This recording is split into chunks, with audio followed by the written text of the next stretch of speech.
Salut à tous, eh bien, bienvenue sur cette vidéo. Donc la chaîne ce sera l'autodéfense intellectuelle, parce qu'on a vraiment besoin. Euh, le thème du jour c'est Sommes-nous en démocratie? Alors mes études sur cette question, donc j'ai beaucoup travaillé sur la sémantique générale. Donc si vous avez une idée de ce que c'est, ça c'est compliqué à expliquer sur une seule vidéo, c'est de lire le livre Le monde des non-A. Ça s'écrit Le monde des A avec une barre au-dessus. Ça vous donnera une petite idée, puis après si vous me posez des questions sur la vidéo, je vous donnerai des références plus solides. Mais déjà ça donne une bonne idée de ce que ça peut être la sémantique générale, hein. En gros, c'est d'équilibrer le thalamus et le cortex, hein, pour que nos émotions et notre intelligence, notre réflexion se coordonnent. Voilà. Donc ça c'est vraiment très efficace. Sinon j'ai travaillé sur le livre de Noam Chomsky, hein, l'un des plus grands intellectuels du XXIe siècle. Rien que sa chaire d'université déjà, ça prend un livre, hein. Et donc il a écrit plusieurs livres traduits en français qui aident vraiment à comprendre ce qui se passe autour de nous, hein, pour avoir l'esprit critique. Sinon, en vidéo, vous avez une excellente vidéo, enfin des excellentes vidéos, c'est une chaîne aussi, c'est formidable. C'est Esprit critique, ça s'appelle, hein, ça ressemble un peu. Et c'est si Beatle, un truc imprononçable, mais si vous mettez Esprit critique, vous allez vite trouver, et vous allez voir, là, il en a fait plein, et il connaît bien son affaire, c'est carrément... c'est inspirant, fantastique, il connaît vraiment plein de choses, je vous le conseille très fort. Euh, et sinon, bon, pour me former, en fait, j'ai lu, ça s'appelle Le petit manuel d'autodéfense intellectuelle de Normande, ça écrit Normand en fait, Bajardon.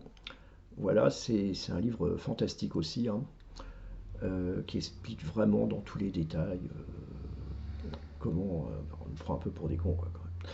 Voilà. Donc, le thème du jour, c'est Sommes-nous en démocratie? Ça, c'est un thème intéressant. Donc déjà, il faut savoir de quoi on parle. Qu'est-ce que la démocratie? Est-ce que la démocratie a le même sens pour tout le monde, hein? Par exemple, en Chine, ils pensent que c'est le pays le plus démocratique, c'est chez eux. Ah, et je n'ai pas été voir, donc je ne pourrais pas vous répondre. Je le sens moyen, mais bon. Et si on nous écoute en France, hein, si on écoute nos dirigeants, le pays le plus démocratique, c'est la France. Bon, ça risquerait de surprendre d'autres pays aussi. Voilà. Donc, à mon avis, c'est pas aussi simple, hein, déjà, ni d'un côté ni de l'autre, hein. Le premier outil, déjà, c'est le manichéisme, hein, c'est-à-dire, est-ce que véritablement il y a quelque chose de tout blanc? Est-ce qu'il y a véritablement quelque chose de tout noir? Est-ce que véritablement il y en a qui possèdent la vérité et puis l'autre, c'est juste un gros connard? Je suis pas sûr que ce soit aussi simple. Voilà. Déjà, ça, c'est la première base. La certitude, c'est l'apanage des imbéciles. Et le manichéisme, vous êtes dans un camp ou vous êtes dans un autre, bah, ça ferme un peu la pensée, hein. Donc reprenons le mot démocratie. Soyons parfaitement clairs. Commençons par l'historique. Le démocratie, démos, hein, c'est le pouvoir du peuple. Voilà. Donc est-ce que le peuple a le pouvoir? Et est-ce que c'est bien? Est-ce qu'il en a les moyens? Etc. C'est plutôt les thèmes classiques. Alors il ne faut pas confondre croyance, hein, le terme démocratie, il a été beaucoup dévoyé parce qu'on a des croyances dedans, ou de l'idéologie, ou de la politique, et puis bah, après, on ne sait même plus de quoi on parle. Voilà. Donc, en France, est-ce qu'on est en démocratie? Alors, est-ce que le pouvoir du peuple s'exerce? Alors, est-ce qu'on a déjà des éléments positifs pour dire qu'on est en démocratie? Bah oui, quand même, quand même. Je veux dire, voilà, on ne peut pas non plus tout balayer.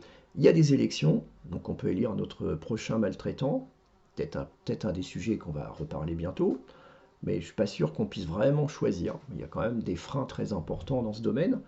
La liberté d'expression, bon, on ne risque pas sa vie en étant critique, hein. Ça, c'est un fait, c'est pas le cas partout malheureusement. On peut critiquer jusqu'à un certain point. Il y a quand même des gens en prison, hein, alors on va dire oui, c'est des affreux, c'est des racistes, c'est ceci, c'est cela. Mais la liberté d'expression a quand même quelques limites en France, même si elle est quand même assez grande, et même si on a du mal à diffuser autre chose que la doxa, on risque pas notre vie. Voilà, hein. Voilà. Puis en plus, il y a les réseaux sociaux, voilà. Voilà. Sinon, après, Voilà. Donc les élections, pour en revenir, bah, on a l'impression que c'est toujours les mêmes, hein. C'est un peu bizarre. C'est-à-dire qu'on a beau changer, ils font la même chose. Ils vous expliquent toujours que c'est la seule solution possible. Alors on en revient au manichéisme, hein. La seule solution possible, ça n'existe pas dans la nature, hein. Cette solution possible, c'est grotesque et ridicule, hein. Voilà. Donc ça, c'est le premier point. Euh, la liberté d'expression, bon, bah là, à part le fait qu'on ait du mal à la diffuser, que des choses vraiment intéressantes, bon, bah, c'est pas gagné, hein, voilà. Ensuite, les côtés négatifs. Alors, les côtés négatifs, c'est que le pouvoir du peuple, il s'exerce pas tout à fait quand même, parce que par exemple, si vous regardez la réforme des retraites, hein, clairement tout le monde était contre, et ben rien à foutre. Ça passe quand même, et c'est à peu près tout comme ça, hein. C'est-à-dire, voilà. Donc la démocratie, voilà, c'est pas gagné complètement. Et les manifestations, hein, pour exprimer, bah, sont de plus en plus durement attaquées. Alors comment on explique ça? C'est-à-dire en fait, au départ, les constitutions peuvent s'avérer assez bonnes, hein, encore que elles sont quand même écrites par les gens qui sont au pouvoir et pas par nous. Ça, ce serait une base intéressante. Donc il y a un homme assez formidable, c'est Étienne Chouard, hein, que je vous conseille de retrouver sur Internet ou par livre, qui lui explique que tant que c'est les gens qui commentent, qui font les réformes, qui font les constitutions, bah, ça marche pas. Il faudrait que les gens l'écrivent eux-mêmes et ça, c'est pas si difficile. Voilà, ça c'est une notion importante. Euh, donc en fait, ça c'est déjà un premier point. Ensuite, qu'est-ce qui ferait qu'une démocratie fonctionnerait? Alors, déjà, il faut que les citoyens soient éclairés. Donc déjà, il faudrait qu'à l'école, déjà, ou voilà, qu'on nous apprenne à réfléchir démocratiquement.